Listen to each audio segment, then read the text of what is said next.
Time check, it's already 12:30 AM. So, madaling araw na kami nakarating dahil hapon kami bumiyahe. Kaya naman magpapahinga na rin kami. Ito ang aming kwarto at kita-kits bukas. Good morning! It's another day. So, this is it. Ito nga pala yung tinulayan namin. Ang pangalan pala ng lugar na to ay The Escape. May nakita kami nagtataho, kaya naman napabili kami. Dahil hindi kumpleto ang araw, alam niyo na kapag walang taho sa umaga. Nakasanayan na natin mula ng pagkabata natin. Pagkatapos nga namin ay naganap kami ng makakainan, ng almusal. Kagabi pa kaya kami walang kinain. At sa wakas may nahanap din kami. Dito nga magkakatabi yung mga kainan dito. At talaga namang mapapamura ka sa sobrang sarap tulad nitong King at lempo. Natatagpuan ito sa karinderya ni Silong. The Dragon Board is back. Kaya na. At pagkatapos naman ay agad lumipad ang aming team papuntang Baluarte Watchtower.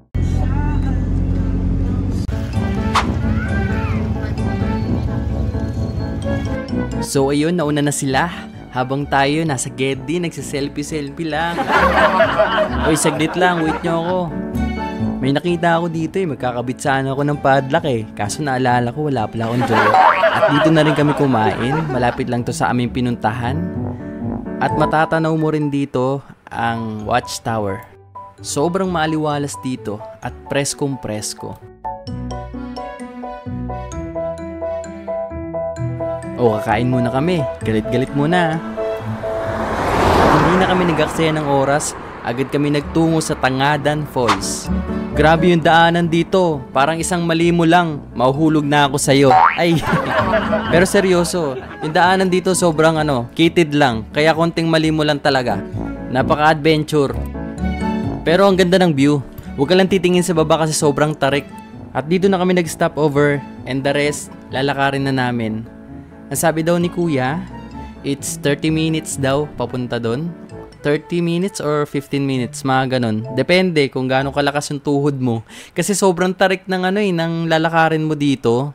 Yung hagdan nila, grabe. Susukuan mo talaga.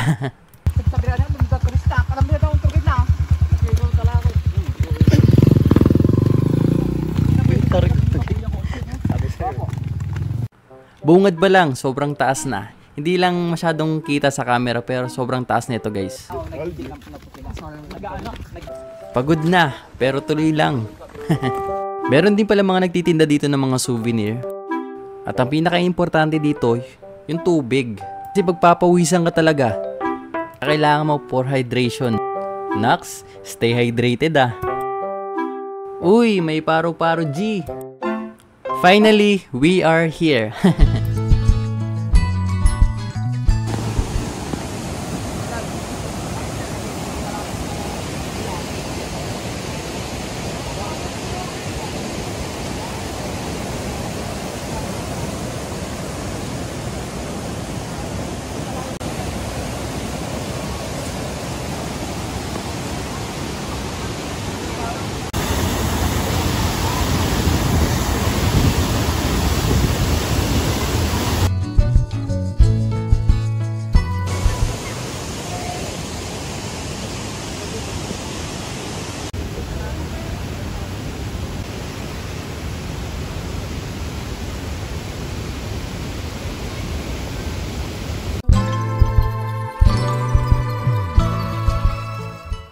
So yun, di rin kami nagtagal kasi baka umulan. So pabalik na kami, guys.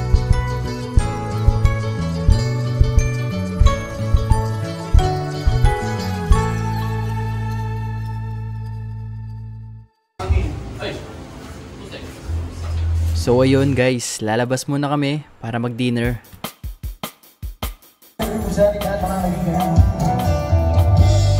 Bali dito pala kami sa Kabsat na Padpad.